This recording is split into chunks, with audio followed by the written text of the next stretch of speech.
so let's check out some of these. So, how are we looking in the group? Okay, cool. So, we're going to get Druid of the Claw, and we're also going to get Wildstalker. So, Feral's going to get 2, yeah? So, your auto attacks have a chance to make your next Ferocious Bite become Massive Attack. Finishing moves that slash your target. Finishing move that slashes your target in a wide arc, dealing physical damage per combo point to your target, and consuming up to 25 additional energy to increase that damage by up to 100%. So your Ferocious Bite functions the same basically, but then it increases damage by 100%. Yep, hits all other enemies in front of you for reduced damage per combo point spent. So it just makes your Ferocious Bite AoE, which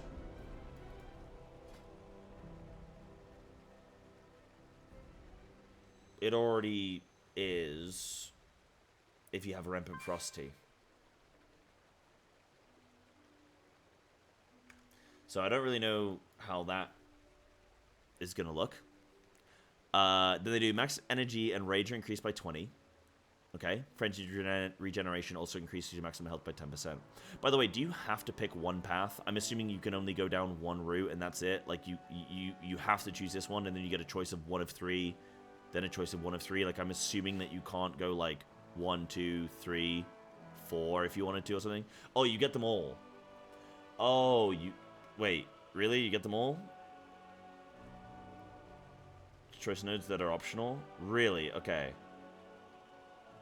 If you get them all, then that makes things very interesting. So, okay. So you're gonna get max energy and rage increased. Okay. Which is, like... Okay, I don't know how relevant that is, but it will maybe be nice at some point. Massive Attack also inflicts a bleed that causes additional damage over 6 seconds, and saps its victim's strength, reducing damage they deal to you by 5%. Dread Wound is not affected by Cycle of Life and Death. If you're feral, you get, if a Dreadful Wound benefiting from Tiger's Fury is reapplied, the new Dreadful Wound deals damage as if Tiger's Fury was active. That's cool for, like, snapshotting. That's cool. Alright, kiddos, you take it easy, my friend. Thanks for stopping by. And what up, Sharks? How you doing, Chief? What do we got? Ferocious Bite damage increased by 5%, and Primordial Direct damage increased by 100%. Cool. Primordial initial damage being increased is actually really good, and it's by a significant amount. Increased by 100%. Seems pretty good. Iron Fire and Frenzy regen persist in cat form. Cool. When transforming from bear to cat form, you retain 80% of your bear form armor and health for 6 seconds. For 6 seconds after entering bear form, you heal for 10% of damage taken. So this will probably be more so like... I don't really know when you're going to be using this. I guess it kind of... If you're a feral druid... no, it doesn't really do much for feral, really. Like... It's more so, I guess, if you're a bear, but you need to go into cat form to DPS. I guess it's like if you're pulling a bunch of mobs and then that mob group gets whittled down, but you like maybe want to get a little bit more damage in, you can switch from bear to cat. So it's more so like bear weaving to cat rather than cat weaving to bear, I think, in this most of the time, probably. Massive Attack increases your auto attack speed. Yeah, I mean, you'd have to pre-bear, then go back into cat. But what it allows you to do is it allows you to go, right now you go into bear form, and then sometimes you have to sit in bear form for a little bit. What you can do is you can go into bear form, frenzied regen, go back into cat, and then you can continue, like, DPSing. And it just reduces the amount of downtime of going into bear form. But, like, also, you still have to go into bear form. So, I think it's more so going to benefit probably, like, bear going into cat and retaining some kind of damage somewhere. But, I don't know. Massive Attack increases your auto attack speed by 20% for 6 seconds. Cool. Massive Attack increases your agility by 5% and the armor granted by Iron Fur for 6 seconds. Your first Tiger's Fury after entering combat makes your next Ferocious Bite become a Massive Attack. I'm wondering if there's going to be a visual change when your bite is going to turn into Massive Attack, because that will be really beneficial. But also, you're probably just going to be sending them whenever they're coming up. Probably you're going to be roughly on this 6 second window, or try and aim for using it every 6 seconds, roughly. But this is a choice node, so yeah, I don't know which one you'll go for. We'll see. Stampeding Roar's duration is increased by 25%. Okay, cute. Then you have Empowered Shapeshifting. Frenzied Regen can be cast in cat form for 40 energy. Bear form reduces magic damage you take by 4%. Shred, Swipe, and Mangle damage increased by 5%. Wild Power Surge. For Feral, Shred and Swipe grants Ursine Potential. Ursine Potential. When you have 8 stacks, the next time you transform into bear form, your next Mangle or Swipe deals 100% increased damage and generates 15 extra rage. So there's going to be some weird, like, Feral weaving into bear for a defensive, and then you use that opportunity to still get some damage out, maybe. Like, as you transition into bear and frenzied. Because maybe you don't frenzied in cat form, right? Like, maybe you could, but... because it could be pretty damn strong, especially a lot of the time when you have a lot of energy available, and you don't necessarily want, like, a long-term... like, you don't necessarily need to sit a hit. You maybe just have some bleed damage or something that you're recovering from, so you can just take the energy hit whilst things are dying. So that can actually be quite beneficial, and Frenzied Regen is very strong. But you could maybe do some stuff where you, like, shift into bear form, Frenzied Regen, get a Mangle or Swipe, and then back into cat. You can maybe do something like that. And then Mangle grants feline potential, so when you have 6 stacks, the next time you transform into cat form, gain 6 combo points, and your next Ferocious Bite or Rip deals 50% increased damage for its full duration. Cool. 6 combo points? Do we only have 5, unless it's playing around with another talent or something similar? Every finishing move, Shred, Thrash, or Swipe you cast extends the duration of your Dreadful Wounds by 0.4 seconds up to 6 additional seconds. Dreadful Wounds is... there. Yeah, okay. Right. Yeah. So, oh yeah, you put on the bleed, you snap the bleed, and then you, like, extend it. Okay. And then we have Shred, Swipe, and Mangles, Crit Strike chance, and Crit Strike damage are increased by 8%. It's pretty strong. Cooldown of Feral Frenzy is reduced by 5 seconds. That is potentially good.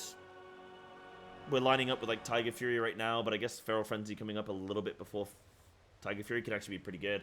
Sometimes I have situations where Tiger Fury is, like, 2 seconds left, and then it's still on cooldown for a little bit, but Feral Frenzy's just come up, and I'm like, oh, do I want to send the Feral Frenzy now, or do I want to, like... or, you know, like, Tiger Fury's just falling off, and then I, like, don't quite get that Feral Frenzy, and then I have to wait for the next Tiger Fury. So this might just help with those little overlap windows, I think, is probably the intention there. And then Claw Rampage. During Berserk, Shred, Swipe, and Thrash have a 25% chance to make your next Ferocious Bite become a massive attack.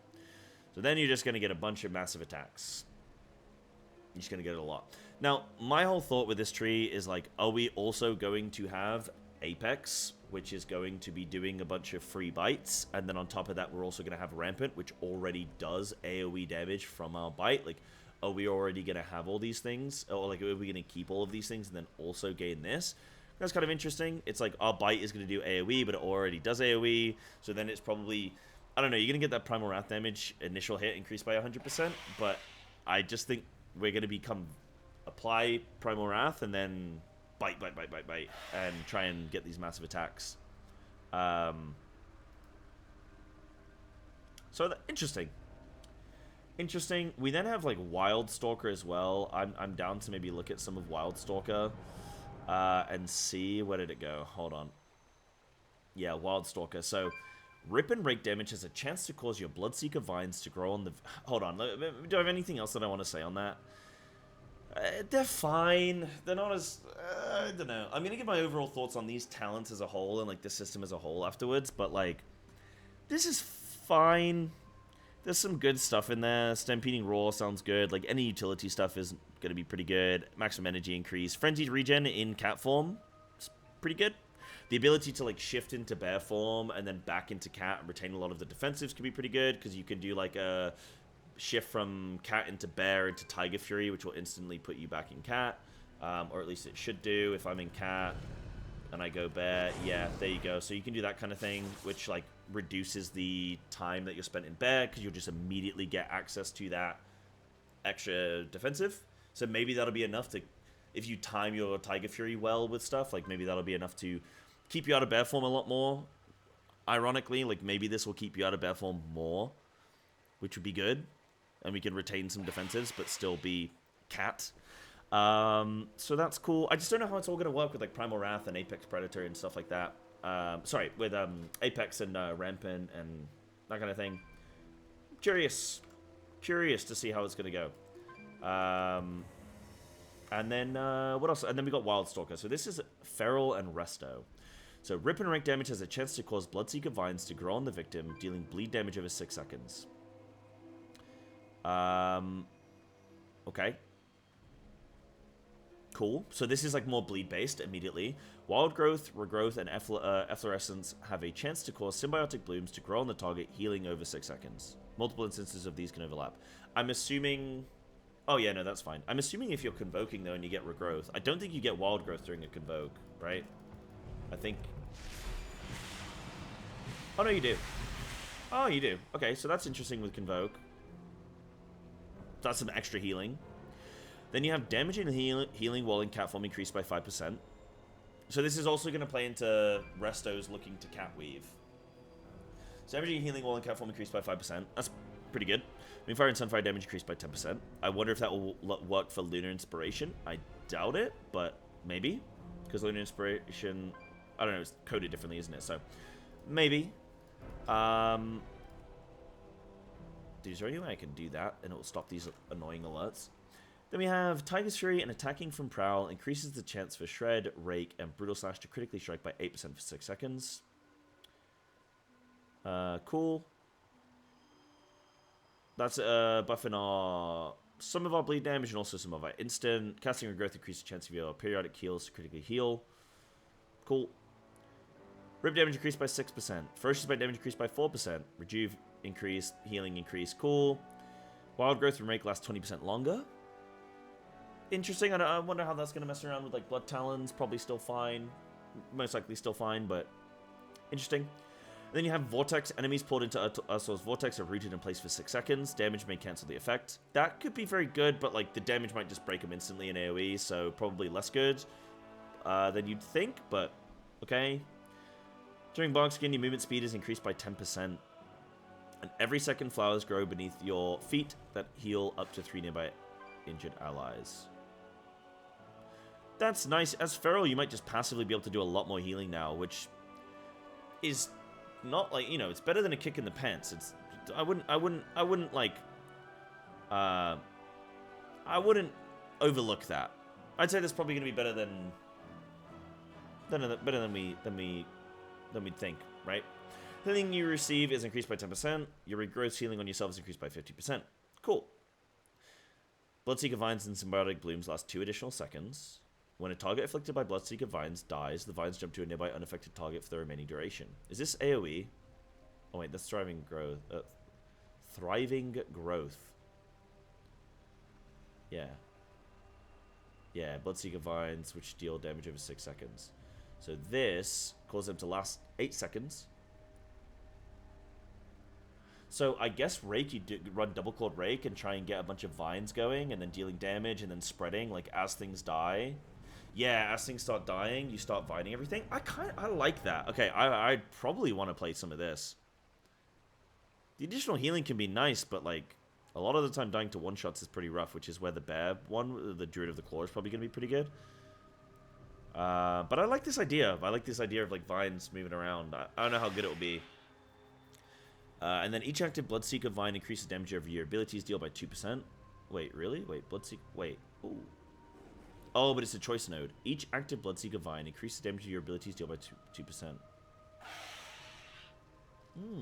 I mean, that's also pretty good. And if you're in, like, lower level things where things are dying a lot, maybe it's better to go the top one. And then if you're in higher level keys where things aren't dying as regularly, maybe in Brute Network is better. Maybe. Also, if everything in combat is dying at the exact same time because your team is really good, then maybe the 2% flat damage would be better as well. When Bloodseeker Thorns expires, they explode in Thorn... Wait, did I read these as well? Yeah, I did. Yeah. When Bloodseeker Thorns expire, they explode in Thorns, dealing physical damage to nearby enemies. Damage reduced above 5 targets. Okay. Cool. If the visual for that is cool, I'm actually, like, I don't mind this tree. If the visuals are cool, then I'll probably be pretty happy. Just because, like, realistically, that's the best we can hope for with these passive talents. It's just a bunch of passive talents. The best thing we can hope for is at least some of the visuals are maybe cool. So at least you can see shit happening and, you know, Cool. I already did Solidus. I already did. Maybe I need to reset my game again. Thank you. I'll take a look after this. And then when Bloodseeker Vines or Symbiotic Blooms grow, they have a 10% chance to cause another growth of the same type to immediately grow on a valid nearby target. Yeah, I mean, that sounds kind of cool, man. I like this idea of just having a bunch of vines and stuff and mobs affected by these things. Like, that sounds kind of cool. Feral Frenzy immediately causes a Bloodseeker Vine to grow on the target. Casting Regrowth that is made instant. Oh, I don't care about that. So Feral Frenzy immediately causes a Bloodseeker Vine to grow on the target. Cool. I'd probably take the 10% chance thing, though. Because then they can proc off each other, I would assume, right? Oh, maybe not. I'll check after this, Solidus. Thank you. And then Bloodseeker Vines increases damage of your abilities. Increases damage your abilities deal to affected enemies by 10%. Awesome. Yeah. So the more vines we can get, the better. You just want to get a bunch of vines then, so you get 10% more damage. It also seems more bleed focused, which is pretty cool. Yeah. I mean, that sounds pretty cool to me. That sounds pretty cool. That like sounds more enticing because it just feels like I'm going to be able to like visually see more things rather than just like when I bite more damage happens. It's yes, the other stuff is passive too, but yeah, I've got that stuff turned off. That's fine though. But yeah, that seems pretty, I mean, that seems better, I guess. I just think this whole system, I mean, we spoke about it in stream today, but like I just think this whole system is like my overall review of like the feral stuff is like, yeah, it's fine. We'll see what the damage is like. It's ultimately what it's going to come down to. It's all passive. If it's all passive, some of it is RP based. I do like the idea of like the RP element of like vines and stuff, and like the healing with the like cat damage also giving healing. There's like a little bit of RP there. There's like a bit of lore, which I like. I'll take it. Same with the Druid of the Claw one, with like Feral and Guardian, a little bit of lore, it's gonna make us tankier, that kind of stuff is nice. But I think, ultimately, this whole system I'm not super impressed by, like, I'm not gonna be mega critical of it, I just don't see why it exists. I don't know what Blizzard's trying to achieve with it, I'm kind of just like,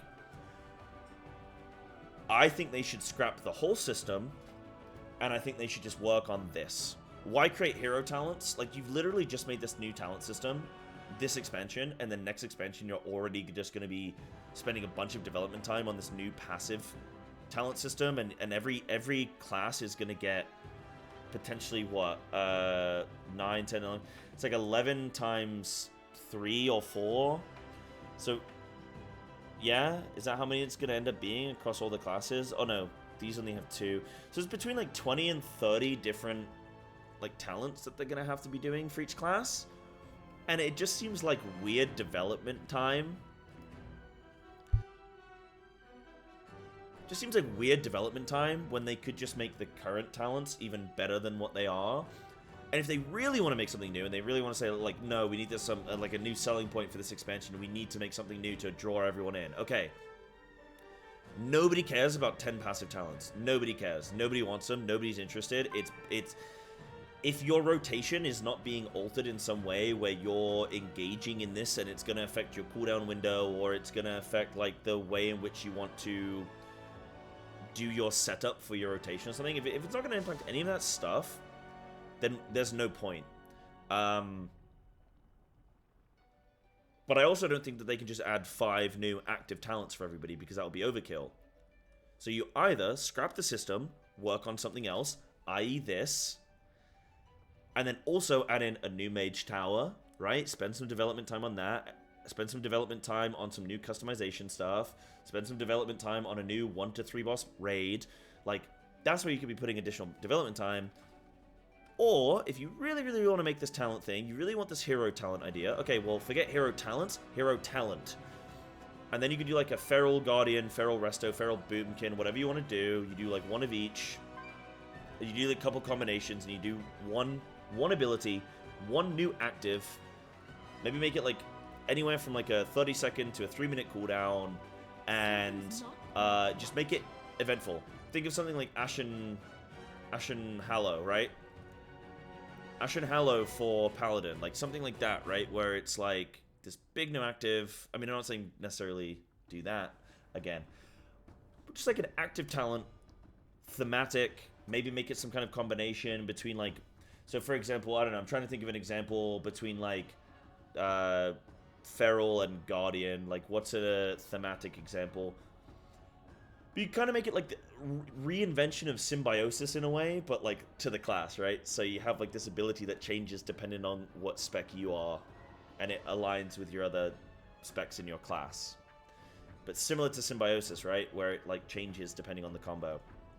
And you just have like one ability. I don't know, if you had like Feral and Guardian, I mean, I can't think off the top of my head of like some like cool idea. But yeah, you just would make like a Guardian Feral Druid ability. I mean, I don't know, what could it be? Dude, I don't even know. Which is shit, because it's like, oh, if I'm gonna come up with suggestions, I should have some answers. But like, this is just something I've just thought of off the top of my head. I've not like fleshed it out, but yeah, I don't know. If you had like a Feral Balanced Druid combination, you could do something where during like there's like a 10-second window, you know, every 2 minutes you use this ability. You have a 10-second window where your abilities like are proccing Moonfires and Sunfires or something, and they scale with AP, something like that, right? Where it's like Feral Boomkin sort of combined, and then your Feral abilities are like beam in these Sunfires and Moonfires on stuff, and like maybe that would be pretty cool because you're doing your Feral abilities, and then meanwhile like Boomkin stuff is happening, like that kind of thing. That's what I'm trying to get at, is like, whilst your spec, the other spec is involved in your sort of abilities, in your rotation somehow. That kind of thing, you know? Just like that kind of stuff I think would be way more interesting, way more sort of like a way better selling point. I don't know who is going to be returning to World of Warcraft for these passive talents. They're not bad, they're just not exciting. I don't know who asked for them. I don't know who wanted to design them. But they're fine. I'll probably end up throwing this video up on YouTube. I'll probably just like take this and throw it up on YouTube. So I want to just give some thoughts on it. But like, they're fine, but I just don't really see the point. And I think they probably could have just put some development time elsewhere. But that's my thoughts on them. Feral ones seem fine. I'm not excited. I'm not excited by them, but that's that.